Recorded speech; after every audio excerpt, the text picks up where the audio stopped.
السلام علیکم ورحمۃ اللہ وبرکاتہ۔ اللہم صلی علی محمد وعلی آل محمد۔ آج ہماری آخرہ سیریز کی آخری ایپیسوڈ ہے اور اللہ تعالی ہماری اس پوری کوشش کو قبول کرے اور ہم آج چیزیں جو ہیں انشاءاللہ اس کو فائنلائز کریں گے جو آخری ہماری ایپیسوڈ ہے اس میں۔ اچھا، ایک میجر کوشچن ہوتا ہے کہ مردوں اور عورتوں میں سے کون زیادہ جنت میں جائے گا۔ تو صحابہ ایک دفعہ محفل میں بیٹھے ہوئے تھے اور کچھ صحابہ جو تھے وہ اس بات پر فخر کر رہے تھے کہ ہم جنت میں مرد زیادہ ہوں گے عورتوں سے نا، تو اس بات پر فخر کر رہے تھے۔ تو حضرت ابو ہریرہ رضی اللہ تعالیٰ عنہ اسی محفل میں بیٹھے ہوئے تھے، تو آپ نے ایک حدیث سنائی۔ آپ نے کہا کہ رسول اللہ صلی اللہ علیہ وسلم نے فرمایا، مسلم شریف کی حدیث ہے کہ سب سے پہلا گروہ جو جنت میں داخل کیا جائے گا ان کے چہرے 14ویں رات کی چاند کی طرح چمکدار ہوں گے، اور اس کے بعد جو گروہ جنت میں داخل ہوگا اس کے چہرے چمکدار ستاروں جیسے ہوں گے، اور جنت میں ہر بندے کی وہاں 2 بیویاں ہوں گی اور ان کی پنڈلیوں کا گودا گوشت کے پیچھے سے نظر آ رہا ہوگا، یعنی وہ سی تھرو ہوگا جنت میں، اور جنت میں کوئی شخص بیوی سے محروم نہیں ہوگا۔ تو یعنی obviously جب ہر بندے کے لیے، ہر مرد کے لیے 2 بیویاں، تو عورتوں کی تعداد زیادہ ہوگی۔ تو یہ پوائنٹ حضرت ابو ہریرہ جو تھے وہاں یہ پوائنٹ وہاں انہوں نے ان کے سامنے رکھا کہ عورتوں کی تعداد جنت میں زیادہ ہوگی اس حدیث کے مطابق۔ اچھا، بہرحال یہ ایک اچھی خبر ہے ہماری بہنوں کے لیے، لیکن ہمیں یہ نہیں پتہ کہ یہ دنیا کی عورتوں میں سے وہ خواتین ہوں گی یا حور العین ہوں گی جو کہ ایک علیحدہ سے کریشن ہوگی۔ تو اور اس کے برعکس ہمارے پاس ایک نہیں بلکہ متعدد صحیح احادیث ہیں بخاری مسلم کی، جس میں بتایا گیا کہ جہنم میں اکثریت عورتوں کی ہوگی۔ تو واللہ عالم، اللہ تعالیٰ ہی بہتر جانتا ہے کہ ایگزیکٹ تعداد کیا ہوگی، لیکن یہ اس موضوع پر کچھ احادیث تھی۔ دوسرا سوال جو پیدا ہوتا ہے وہ یہ ہے کہ بچوں کا کیا معاملہ ہوگا۔ جو نابالغ بچے فوت ہو گئے ہیں بچپن میں ہی، تو وہ کہاں جائیں گے، جنت میں جائیں گے یا جہنم میں؟ تو اس کو ہم 2 کیٹیگریز میں اگر ڈیوائیڈ کر لیں، سب سے پہلے ہم ایمان والوں کے بچوں کی بات کر لیں اور دوسرا پھر کفار کے بچے۔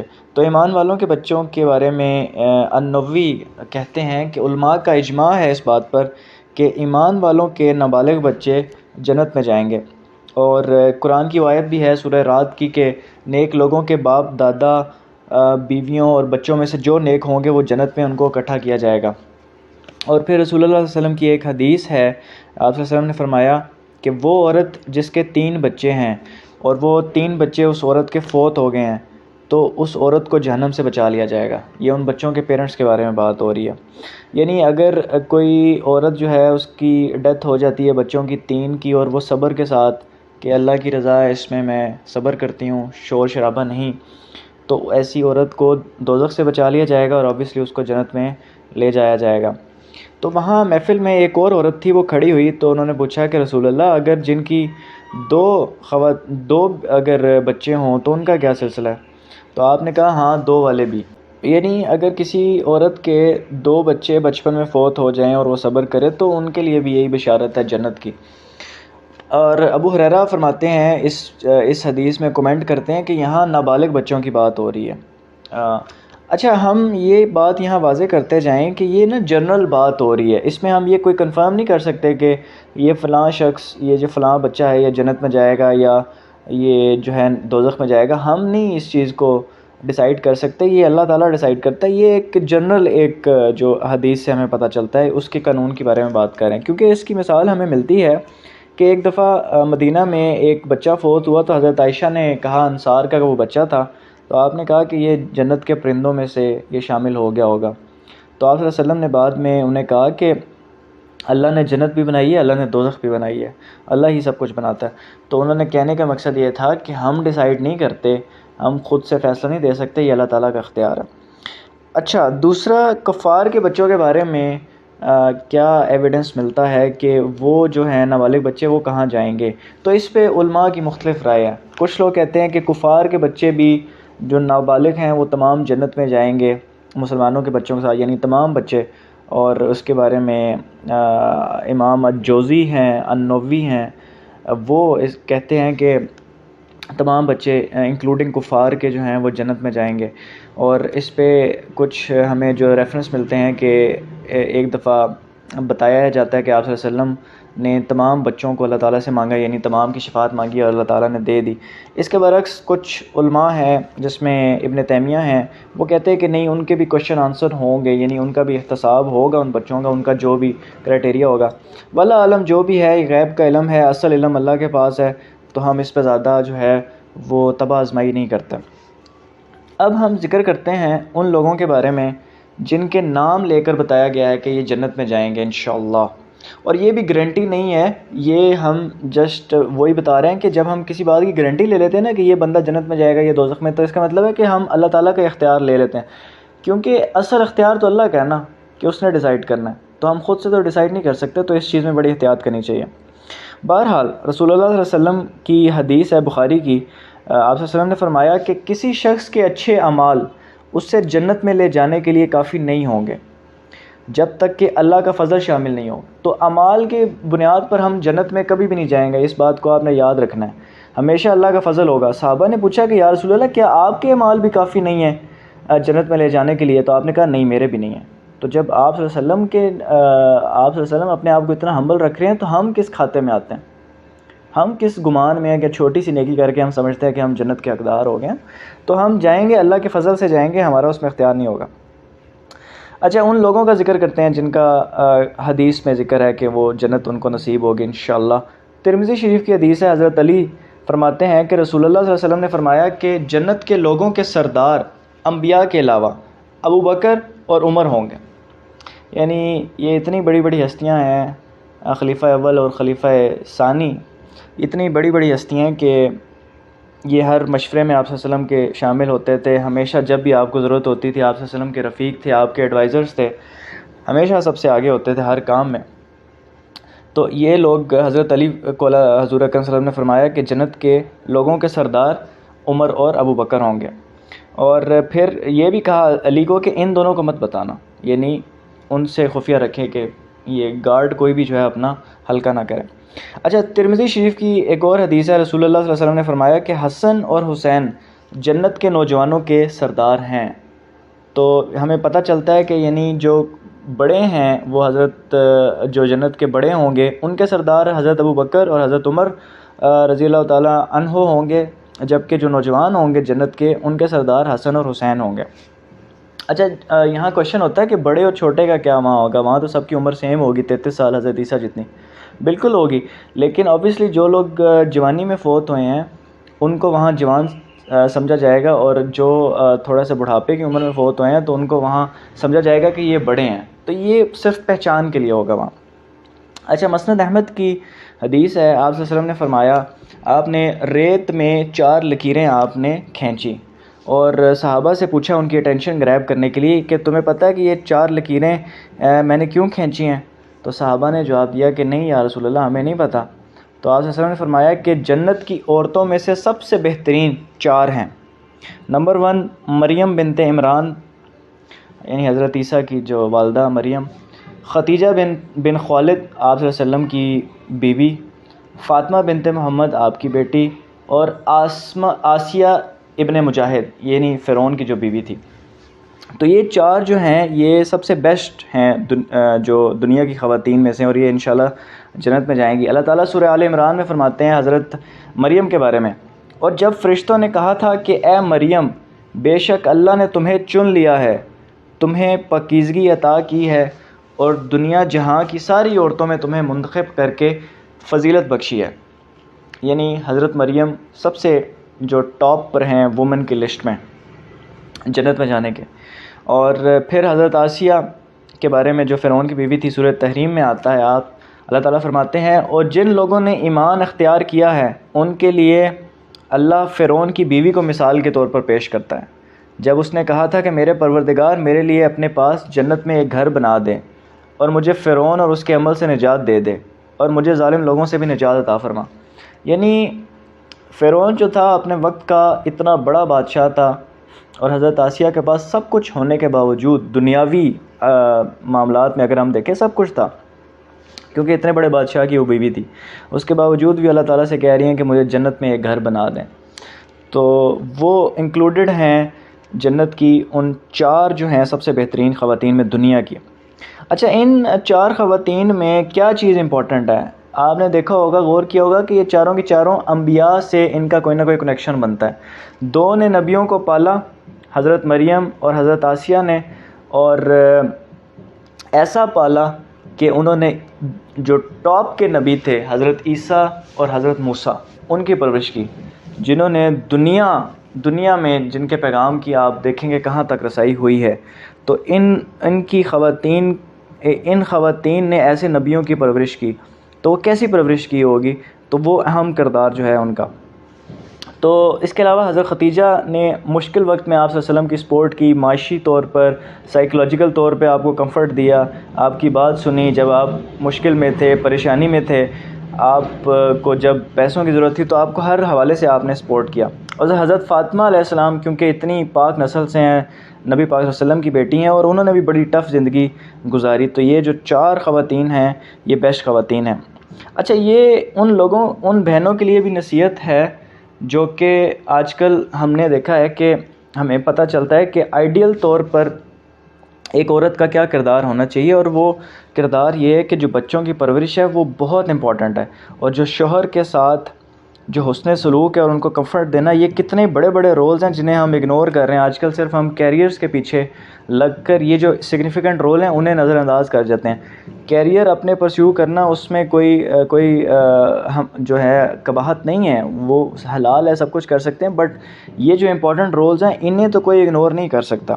تو ہمیں اپنی بہنوں کو اس چیز پر غور کرنا چاہیے کہ یہ کتنے امپورٹنٹ ہے، بچوں کی زبردست طریقے سے پرورش۔ اور ہم نے دیکھا آج تک جتنے بھی بڑے بڑے لوگ تھے ان کی پرورش بہت اچھے طریقے سے ہوئی ہے۔ تو ان کی جو پرورش اور شوہروں کو کمفرٹ دینا، اپنے گھر والوں کو کمفرٹ دینا، ان کا خیال رکھنا، حضرت ختیجہ کا بہت اہم کرٹیکل رول تھا آپ صلی اللہ علیہ وسلم کے ابتدائی دور میں، اور تو یہ ہم جو ہے نا گائیڈ لائن ہے ہمارے لیے۔ اچھا، اب ہم ذکر کرتے ہیں 10 مبشرہ صحابیوں کی، جو وہ 10 صحابی ہیں جن کو جنت کی بشارت دی گئی ہے۔ ترمذی شریف کی حدیث ہے، رسول اللہ صلی اللہ علیہ وسلم نے فرمایا کہ ابو بکر جنت میں ہے، عمر جنت میں ہے، عثمان جنت میں ہے، علی جنت میں ہے، طلحہ جنت میں ہے، زبیر جنت میں ہے، عبد الرحمن جنت میں ہے، سعد جنت میں ہے، سعید جنت میں ہے، عبیدہ بن الجراح جنت میں ہے۔ تو یہ سب صحابی جو ہیں ان کے بارے میں آپ صلی اللہ علیہ وسلم نے خوشخبری دی۔ پھر بخاری شریف کی ایک بڑی زبردست حدیث ہے، ابو موسیٰ الاشعری کہتے ہیں کہ ایک دن میں نے وضو کیا اور ارادہ کیا کہ آج میں پورا دن ڈیڈیکیٹ کروں گا آپ صلی اللہ علیہ وسلم کو، اور وہ کہتے ہیں کہ میں نے کسی سے پوچھا تو مجھے بتایا گیا کہ آپ صلی اللہ علیہ وسلم فلاں جگہ پہ ایک باغ میں، تو کہتے ہیں میں وہاں گیا اور میں نے آپ صلی اللہ علیہ وسلم کو کہا کہ میں دروازے پہ کھڑا ہو گیا اور میں نے کہا آج میں پہرا دوں گا آپ صلی اللہ علیہ وسلم کا نا سارا دن۔ تو آپ صلی اللہ علیہ وسلم کنویں میں پیر لٹکا کے بیٹھے ہوئے تھے، وہ گول سا جو کنواں تھا اس کے اندر پیر لٹکا کے، آبویسلی پانی نیچے تھا لیکن آپ بیٹھے ہوئے تھے۔ تو دروازہ پہ ناک ہوتا ہے اور حضرت ابو موسیٰ الاشعری پوچھتے ہیں کہ کون ہے، تو حضرت ابو بکر صدیق تھے دروازے پر، وہ کہتے ہیں کہ ابو بکر ہوں۔ تو آپ نے کہا ایک منٹ رکے، میں آپ صلی اللہ علیہ وسلم سے پوچھ کے آیا کہ ابو بکر آئے ہیں، تو آپ صلی اللہ علیہ وسلم نے کہا کہ اسے آنے دو اور اسے جنت کی بشارت دو۔ اور پھر حضرت ابو بکر صدیق آ کے دائیں طرف بیٹھ گئے آپ صلی اللہ علیہ وسلم کے کنویں میں پیر لٹکا کے، اور پھر تھوڑی دیر بعد ناک ہوا، تو یعنی ناک سے مراد جب وہ وہاں پہنچے تو حضرت ابو موسیٰ الاشعری نے پوچھا کہ کون ہے، تو جواب ملا کہ عمر ہوں۔ تو آپ نے پھر آپ صلی اللہ علیہ وسلم سے پوچھا تو آپ نے کہا کہ اسے آنے دو اور اسے جنت کی بشارت دے دو۔ اور پھر اسی طرح حضرت عمر جو تھے وہ لیفٹ سائڈ پہ آ کے آپ صلی اللہ علیہ وسلم کے بیٹھ گئے، اور پھر حضرت عثمان آئے اور پھر ان کو اجازت دی اور آپ نے کہا کہ عثمان کو بشارت دے دو جنت کی۔ اور حضرت عثمان جو ہے وہ کیونکہ جگہ نہیں تھی، رائٹ اور لیفٹ میں حضرت ابو بکر صدیق اور حضرت عمر بیٹھ گئے تھے، تو وہ سامنے آ کر بیٹھ گئے۔ تو یہ ان کو 3 بشارتیں ان کو بھی ہیں، ہمارے جو پہلے 3 خلیفہ تھے۔ پھر صحیح الجامی کی حدیث ہے کہ شہداء کا سردار حضرت حمزہ ہیں، جو آپ صلی اللہ علیہ وسلم کے چچا تھے حضرت حمزہ، وہ شہیدوں کے سردار ہیں۔ پھر ترمذی شریف کی حدیث ہے کہ میں نے جعفر ابن طالب کو جنت میں 2 پروں کے ساتھ فرشتوں کے ساتھ اڑتے دیکھا ہے۔ حضرت جعفر ابن طالب جو تھے وہ غزوہ موتہ میں علم بردار تھے، جب ہمارا پہلی فائٹ ہوئی تھی رومنز کے ساتھ، تو اس میں انہوں نے علم اٹھایا ہوا تھا اور ان کے دونوں بازو کٹ گئے تھے، پھر انہوں نے چھاتی کے ساتھ وہ علم کو تھام لیا. تو کیونکہ ان کے دونوں ہاتھ کٹے ہوئے تھے تو آپ صلی اللہ علیہ وسلم نے فرمایا کہ میں نے جعفر ابن طالب کو جنت میں 2 پروں کے ساتھ فرشتوں کے ساتھ اڑتے ہوئے دیکھا. تو یہ ان کی فضیلت تھی. پھر مسند احمد کی حدیث ہے، حضرت معاذ بن جبل جب وفات کے قریب تھے تو انہوں نے صحابہ نے پوچھا کہ ہمیں کچھ نصیحت کرو. تو حضرت معاذ بن جبل نے کہا کہ اگر تم نے علم حاصل کرنا ہے تو 4 لوگوں کے پاس جاؤ. نمبر 1 ابو درداء رضی اللہ تعالیٰ عنہ، نمبر 2 سلمان فارسی رضی اللہ تعالیٰ عنہ، نمبر 3 عبداللہ بن مسعود، اور نمبر 4 عبداللہ بن سلام. عبداللہ بن سلام کے بارے میں یہ ہے کہ وہ یہودی رابعی تھے، وہ یہودی اسکالر تھے جو کہ مسلمان ہو گئے تھے. اور حضرت معاذ بن جبل کہتے ہیں کہ میں نے رسول اللہ صلی اللہ علیہ وسلم سے سنا کہ عبداللہ بن سلام جو ہے وہ جنت میں 10واں بندہ ہے. تو یعنی وہ اتنے بڑے اسکالر تھے کہ ان کو بھی جنت کی بشارت تھی. اور یہ دیکھیں کہ اسلام میں آپ کون سی ریلیجن سے آ رہے ہیں، کہاں سے آپ آ رہے ہیں، کون سی کنٹری سے، کون سی ایتھنیسٹی سے آپ بلانگ کرتے ہیں، وہ میٹر نہیں کرتا. آپ کا علم اور آپ کا تقوی میٹر کرتا ہے. اور 10ویں بندے سے مراد ہم یہ نہیں کہہ سکتے کہ 10واں بندے وہ شامل ہوں گے، یہ اللہ کے رسول جانتے ہیں کہ انہوں نے کس حساب سے نمبرز دیے. اسی طرح حضرت زید بن حارثہ کے بارے میں بھی جنت کی نوید ہے، اس کی بھی احادیث ہیں. پھر زید بن عمر بن نفیل رضی اللہ تعالیٰ عنہ کے بارے میں ہے، یہ آپ صلی اللہ علیہ وسلم کی نبوت سے پہلے یہ فوت ہو گئے تھے، لیکن ان کی یونیک چیز یہ تھی کہ یہ دین ابراہیم پہ تھے، یہ دین فطرت پہ تھے. یعنی ابھی شریعت آئی بھی نہیں تھی لیکن ان کو پتہ تھا کہ یہ جو بت پرستی کرتے ہیں یہ غلط ہے، اور انہوں نے آج تک کسی بت کی پوجا نہیں کی ہوئی تھی. اور یہ جو چڑھاوے چڑھاتے تھے لوگ گوشت کے ان بتوں کے نام کے، وہ بھی انہوں نے کبھی نہیں کھایا تھا. تو انہوں نے ہمیشہ منع کیا، یہ دین فطرت پہ تھے زید بن عمر بن نفیل. پھر ایک اور حدیث میں ہمیں پتہ چلتا ہے کہ حارثہ بن نعمان، آپ صلی اللہ علیہ وسلم نے فرمایا کہ میں جنت میں گیا اور میں نے دیکھا کہ جنت میں ایک تلاوت کوئی بندہ کر رہا ہے. تو میں نے پوچھا تو انہوں نے بتایا کہ یہ حارثہ بن نعمان ہے. پھر آپ صلی اللہ علیہ وسلم کی ایک اور حدیث ہے مسند احمد میں حضرت بلال حبشی کے بارے میں کہ میں جنت میں گیا تو میں نے وہاں ایک آواز سنی یعنی چلنے کی. تو میں نے پوچھا کہ یہ کون ہے، تو فرشتوں نے کہا کہ یہ بلال مؤذن ہے. یعنی اتنا انہوں نے اللہ نے رتبہ دیا کہ یہ جو اذان دیا کرتے تھے بلال، یہ وہ ہیں. اور پھر آپ صلی اللہ علیہ وسلم نے صحابہ کی محفل میں جا کے کہا کہ بلال کامیاب ہو گیا. یعنی یہ اصل کامیابی ہے، کیونکہ قرآن میں اللہ تعالیٰ بھی کہتے ہیں کہ فوز العظیم جو ہے وہ جنت ہے. ہم لوگوں نے دنیاوی کرائٹیریا بنائے ہوئے ہیں کہ پیسہ آ گیا، فلانی چیز ہم نے اچیو کر لی تو ہم کامیاب ہو گئے. اصل کامیابی کیا ہے؟ آپ صلی اللہ علیہ وسلم نے فرمایا بلال کامیاب ہو گئے.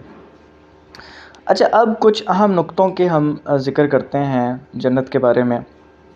نمبر 1، جنت ہمارے اعمال کی قیمت نہیں ہے، ہمارے اعمال کی اتنی وقت نہیں ہے کہ ہمیں جنت عطا کی جائے. ہم اگر جنت میں جائیں گے تو سراسن جو ہے وہ اللہ تعالیٰ کے فضل سے جائیں گے، کیونکہ وہ ہم نے بخاری کی حدیث ابھی سنی بھی ہے کہ آپ صلی اللہ علیہ وسلم نے فرمایا کہ میرے اعمال بھی مجھے جنت میں نہیں لے کے جائیں گے، تو ہم کس کھاتے میں آتے ہیں. تو جنت یاد رکھیے گا کہ ہمارے اعمال کی قیمت نہیں ہے. مثال کے طور پہ آپ نے 40 سال یا 60 سال آپ نے عبادت کی ہے اور بہت آپ نے جو ہے نا آپ سمجھتے ہیں کہ میں نے اللہ تعالیٰ کی بڑی عبادت کی ہے، تو اس میں آپ سوتے بھی رہے ہو نا، اس میں آپ عبادت میں کبھی کبھی تھک بھی جو تو جاتے ہوگے، کبھی کبھی تو آپ کی نیت بھی صاف نہیں ہوتی، کبھی کبھی تو غرور بھی آتا ہوگا. تو ہماری نیتوں کو وہ تو اللہ نے معاف کیا ہمیں. سیکنڈلی، صرف ایک نعمت کا ہم ذکر کر لیں اللہ کی، جو آنکھیں ہیں، جس سے ہم 70 سال دیکھتے رہے ہیں، جس سے ہم لطف اندوز ہوتے رہے ہیں، جس سے ہم دنیا دیکھتے رہے ہیں، وہ اللہ کی کتنی بڑی نعمت ہے. اللہ اگر وہ نہ دیتا آپ کو تو کیا اس نعمت کا آپ جواب دے سکتے ہیں؟ اسی طرح کان ہے، اسی طرح دل ہے، اور آپ کا جو برین ہے، پروسیسرز ہیں. آج تک جو ہے انسان جو ہے وہ برین جیسی چیز لانے سے قاصر ہے. تو ان نعمتوں کا حساب دیں تو ہم کبھی بھی اللہ کی نعمتوں کا حساب چکتا ہی نہیں سکتے. ہمارے اعمال انسگنیفیکنٹ ہیں اس معاملے میں. تو اعمال ہمیں کبھی بھی جنت میں نہیں لے کے جائیں گے. انٹری جو ہے وہ اللہ کے فضل پہ ہوگی. ہاں، ہمارے اعمال کا جو فائدہ ہوگا وہ یہ ہوگا کہ جنت میں جو درجات ہیں وہ اعمال کی بنیاد پہ ہوں گے. جس نے زیادہ نیک اعمال کیے ہوں گے اس کے درجے اوپر ہوں گے. تو جنت میں انٹری جو ہے وہ اللہ کے فضل سے ہی ہوگی، لیکن جنت میں جو درجات ہیں اوپر نیچے وہ پھر ہمارے اعمال پر ڈیپینڈ کریں گے. اچھا، اب جنت کے بارے میں اتنا کچھ سننے کے باوجود بھی ہم جنت کو ایگزیکٹلی نہیں سمجھ سکتے، کیونکہ اس کی ریزن یہ ہے کہ ہم نے اپنی آنکھوں سے ابھی تک اس کو نہیں دیکھا. تو یہ ساری ڈسکشن کرنے کا جو مقصد تھا وہ یہ تھا کہ جنت کے قریب ترین پہنچا جا سکے. حالانکہ ہم جنت کو انڈرسٹینڈ نہیں کر سکتے. کیوں؟ رسول اللہ صلی اللہ علیہ وسلم نے فرمایا کہ جنت میں ایسی نعمتیں ہیں جو کسی آنکھ نے نہ آج تک دیکھی، کسی کان نے نہ آج تک سنی، اور کسی انسان کے دل میں آج تک اس کا خیال بھی نہیں آیا. یعنی ہم آج تک کسی بندے نے امیجن بھی نہیں کیا جنت میں وہ کچھ اللہ نے رکھا ہوا ہے، اور وہ کچھ اللہ ہمیں دکھائے گا جو ہم نے آج تک دیکھا ہی نہیں ہے، ہمارے وہم و گمان میں بھی نہیں ہے. تو ہم کیسے انڈرسٹینڈ کر سکتے ہیں ان چیزوں کو جن کا ہم نے کبھی خیال بھی نہیں آیا. تو یہ اس طرح سے جنت کو ہم نے لے کے چلنا ہے. ہم بیسک چیزیں ان کی سمجھ رہے ہیں. اور یہ بات آپ صلی اللہ علیہ وسلم نے صحابہ کو جب جنت کے بارے میں تفصیلات بتائی، اس کے بعد کہی کہ میں نے ساری تمہیں تفصیلات بتا دی ہیں، اب میں تمہیں بتاتا ہوں کہ جنت میں ایسی نعمتیں جو کسی آنکھ نے نہ سنی، نہ کسی کان نے آج تک سنی، نہ کسی آنکھ نے نہ دیکھی، اور کسی دل نے آج تک اس کا خیال بھی نہیں کیا. تو یہ اس حساب کی جنت میں کریٹیوٹی ہوگی اور اللہ تعالیٰ کی نعمتوں کا انعام ہم پر ہوگا. اور جنت میں ہر دن نیا ہوگا، ہر نیا دن تجربہ ہوگا، ہر چیز ایک نیو ایکسپیرینس ہوگی، اور ہم کبھی بور نہیں ہوں گے، کبھی تھکن محسوس نہیں کریں گے. کوئی تھوک نہیں ہوگا وہاں، کوئی پاخانہ نہیں ہوگا، نہ نیند آئے گی کسی کو، کوئی کوتاہی نہیں ہوگی، نہ بری فیلنگز ہوں گی. اللہ تعالیٰ سورہ سجدہ میں فرماتے ہیں کہ کوئی نفس نہیں جانتا کہ ایسے لوگوں کے لیے آنکھوں کی ٹھنڈک کا کیا سامان ان کے اعمال کے بدلے میں چھپا کر رکھا گیا. کہ کوئی بندہ جانتا ہی نہیں ہے آپ میں سے دنیا میں کہ اللہ تعالیٰ نے کیا کچھ آپ کی آنکھوں کو ٹھنڈک کرنے کے لیے سامان جو ہے وہ تیار کر رکھا ہے. آپ کے لیے کیا وہاں یوٹیلیٹیز ہوں گی، کیا آپ کے لیے آسائشیں ہوں گی وہاں. اچھا، اب ہم لاسٹ پر جو سیکشن ہے ہمارا، ہم اس میں ذکر کرتے ہیں دنیا اور آخرت کا. ہم کمپیئر کرتے ہیں بالکل بریفلی کہ دنیا کی کیا وقت ہے آخرت کے حوالے سے. اللہ تعالیٰ سورہ طٰہٰ میں فرماتے ہیں اور دنیاوی زندگی کی اس بہار کی طرف آنکھیں اٹھا کر بھی نہ دیکھو جو ہم نے مختلف لوگوں کو مزے اڑانے کے لیے دی ہے تاکہ ہم ان کو آزما سکیں. اور تمہارے رب کا رزق بہت بہتر ہے اور ہمیشہ رہنے والا ہے.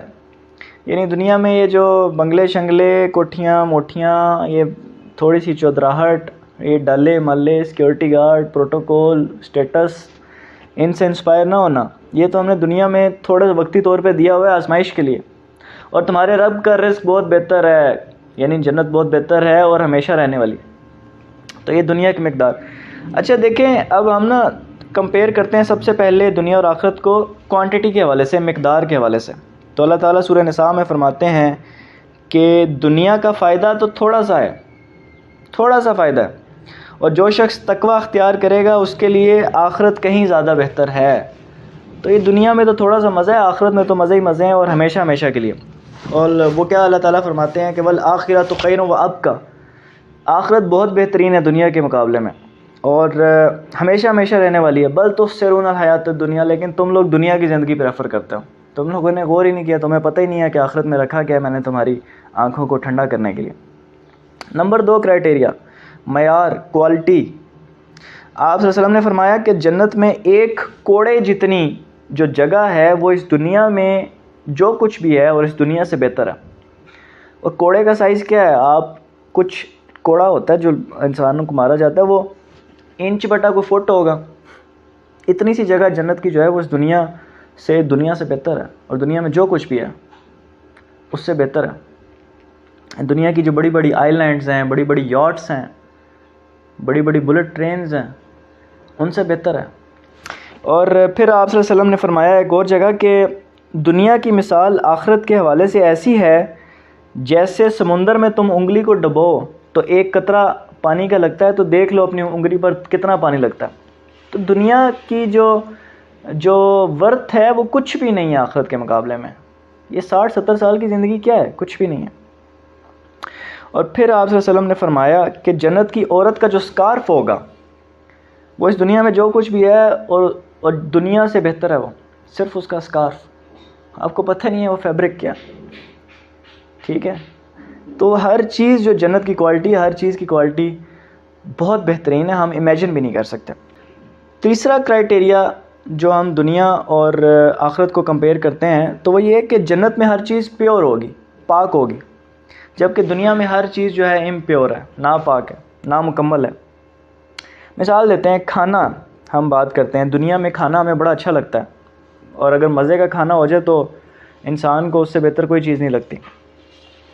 لیکن دنیا میں آپ کو پتہ ہے کہ کھانے میں بھی ناپاکی آ جاتی ہے، اس سے بندے بیمار بھی ہو جاتے ہیں، اور بہت سے لوگ خیال کرتے ہیں کہ یار میں فلاں چیز کھاؤں، فلاں نہیں، مجھے فلاں چیز سکھاتی ہے، فلاں چیز نہیں سکھاتی، تو ہم یہاں بھی احتیاط کے ساتھ پڑھیں۔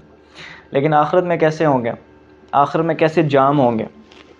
اللہ تعالیٰ فرماتے ہیں شراب کے بارے میں کہ نہ اس سے سر درد ہوگا، نہ اس سے تم بہکو گے، نہ اس سے تمہیں نشہ ہوگا، نہ اس سے تمہیں پیشاب آئے گا۔ جو بھی امپیورٹیز ہیں، جو بھی بیڈ چیزیں ہیں اس دنیا میں اٹیچ ہیں، وہ ختم کر دی جائیں گی۔ کوئی پیٹ خراب ہونے کا ڈر نہیں، کوئی کیلوریز کے بڑھنے کا، کوئی اوور ویٹ بی پی کا ڈر نہیں ہوگا وہاں۔ نمبر 2، جو ہمارا ریپروڈکشن کا سلسلہ ہے یہاں دنیا میں، جو یہاں سیکس کا سلسلہ ہے، وہ کتنا ہمیں، اگر ہم اس پہ ذرا غور کریں کہ وہ کتنا امپیور ہے، لیکن کیونکہ جو اس کا وہ جو شہوت ہوتی ہے وہ اس پہ حاوی ہوتی ہے، اس پروسیس پر، تو ہمیں وہ چیزیں جو ہیں وہ بڑی اچھی لگ رہی ہوتی ہیں، اور وہ اوپر سے جو ہے ایک آپ کہہ لیں کہ وہ ماسک چڑھا دیتی ہیں جو کہ اس کے نیچے امپیور چیز ہوتی ہے۔ تو یہ دنیا کیا ہے؟ دھوکے کا سامان ہی ہے، اس پہ ہم ماسک ہی تو لگا رہے ہیں، ایک دوسرے کے اوپر چادریں تو چڑھا رہے ہیں۔ تو اچھا، پھر ہم دنیا کے دودھ کی بات کریں تو دودھ اگر تھوڑی دیر پڑا رہے کچھ دن خراب ہو جاتا ہے، اور پانی بھی اگر ایک جگہ اکٹھا رہے تو وہ بھی خراب ہو جاتا ہے، اسمیل چھوڑ جاتا ہے۔ اسی طرح اللہ تعالیٰ جنت کے بارے میں بتاتے ہیں کہ اس کا پانی خراب نہیں ہوگا، وہاں کا دودھ خراب کبھی بھی نہیں ہوگا۔ اور پھر دنیا میں طرح طرح کی غلاظتیں ہیں، ہمارے مختلف قسم کے فلوئڈز ہیں، تھوک ہے، مزید چیزیں ہیں، مینسٹرل پیریڈز ہوتے ہیں، اور دل نہ پاک ہے سب سے بڑی چیز۔ ہم لوگوں کے کسی کے ساتھ ہمارا خلوص نیت کے ساتھ محبت ہی نہیں ہے، رشتہ ہی نہیں ہوتا، پیار ہی نہیں ہوتا، اور دل میں نفرتیں ہوتی ہیں، اور اگر وہ نفرتیں کبھی دنیا کے سامنے آ جائیں تو اس سے زیادہ بدبودار چیز تو کوئی ہو ہی نہ دنیا میں۔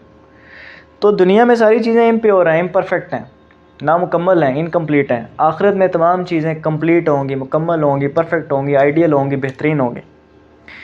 تو یہ دنیا اور آخرت کا کمپیریزن ہے۔ ہماری سیریز کا آج اختتام ہو گیا، آخرہ سیریز کا، اور یہاں میں ذکر نہیں کر پایا جو ریفرنس ہم نے لیا ہے جس کتاب سے، وہ امام عمر الاشکر صاحب کی کتاب ہے، ان کی کتاب ہے عقیدہ، اور انہوں نے جو پرانی کتابیں ہیں جسے ام الکتاب کہا جاتا ہے، جو کہ ارلی اسکالرز نے لکھی ہوئی ہیں، جو ہمارے اول علماء تھے، سب سے بڑے بڑے علماء، ماضی کے سب سے حضور صلی اللہ علیہ وسلم کے قریب ترین علماء تھے، وہ ماضی کی کتابیں انہوں نے کریت کے انہوں نے یہ ڈیٹا اور یہ خزانہ ہم تک پہنچایا، جو میں نے آپ لوگوں کے سامنے پیش کرنے کی کوشش کی، اور اس کو انگلش میں امام انور نے نریٹ بھی کیا۔ تو اللہ تعالیٰ عمر الاشکر صاحب، امام انور صاحب، اور جتنے بھی جو لوگ ہیں جنہوں نے کنٹریبیوٹ کیا وہ کتابیں لکھنے میں، جن کی مدد سے ہمیں یہ ملا، یہ خزانہ ملا، ہم آپ کے سامنے پیش کر سکے، تو اللہ تعالیٰ ان سب کی مغفرت فرمائے، ان کے درجات بلند کرے، ان کی مغفرت فرمائے۔ اور اب کیونکہ یہ سیریز ختم ہو گئی ہے تو ہم سب کو یہ عہد کرنا چاہیے کہ ہم نے جنت پڑھ لی، دوزخ پڑھ لی، ہمیں اللہ سے دعا کرنی چاہیے سب سے پہلے کہ اللہ تعالیٰ ہمیں جنت میں لے جائے اور ہمیں دوزخ سے بچا لے، یہی سب سے بڑی کامیابی ہے۔ اس کے لیے ہمیں عہد کرنا پڑے گا کہ ہم اپنی حتی الامکان کوشش کریں گے کہ ہم ہر وقت اللہ سے ڈرتے رہیں، ہم ہر وقت کانشیس رہیں، ہم موت کو یاد کرتے رہیں، اور ہم جنت کو ذہن میں رکھیں کہ اللہ تعالیٰ نے کیا انعامات رکھے ہیں، دنیا میں چند ٹکوں پر نہ بکیں، اور دوزخ کے عذاب سے ہمیشہ، قبر کے عذاب سے ہم ان چیزوں کو ذہن میں رکھیں تاکہ ہم سرخرو ہوں، آپ صلی اللہ علیہ وسلم کی شفاعت ہمیں نصیب ہو، اللہ تعالیٰ کا فضل ہمیں نصیب ہو، اور اپنی دعاؤں میں ہمیں یاد رکھیے گا۔ اللہ تعالیٰ اس سیریز کی کوشش کو قبول کرے، آپ کا سننا قبول کرے، ہمارا پیش کرنا قبول کرے۔ السلام علیکم ورحمۃ اللہ وبرکاتہ۔